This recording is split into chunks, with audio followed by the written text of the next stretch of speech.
तथागत गौतम बुद्ध कहते थे कि सबसे पहले इंसान को खुद की पहचान करनी चाहिए। दूसरों की बजाय इंसान खुद के बारे में ज्यादा जानता है। उनका मत था कि बुराई से घृणा करो, बुरे व्यक्ति से नहीं। एक बार की बात है, किसी गांव के पास बहती नदी के किनारे बुद्ध बैठे थे।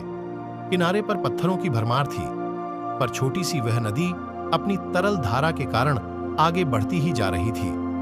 बुद्ध ने विचार किया कि यह छोटी सी नदी अपनी तरलता के कारण कितनों की प्यास बुझाती है, लेकिन भारी भरकम पत्थर एक ही स्थान पर पड़े रहते हैं और दूसरों के मार्ग में बाधक बनते रहते हैं। इस घटना की सीख यह है कि दूसरों के रास्ते में रोड़े अटकाने वाले खुद कभी आगे नहीं बढ़ पाते, परंतु जो दूसरों को सद्भाव और स्नेह देता है वह स्वयं भी आगे बढ़ जाता है। बुद्ध ऐसे ही विचारों में मग्न थे कि तभी उन्होंने ग्रामीणों की एक भीड़ को अपनी ओर आते देखा।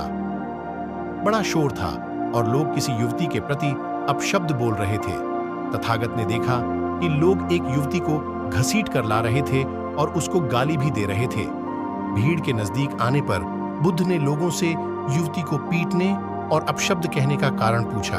लोगों ने कहा कि यह स्त्री व्यभिचारी है और हमारे समाज का नियम है कि यदि व्यभिचारी स्त्री पकड़ी जाए तो उसे पत्थरों से कुचलकर मार डालना चाहिए।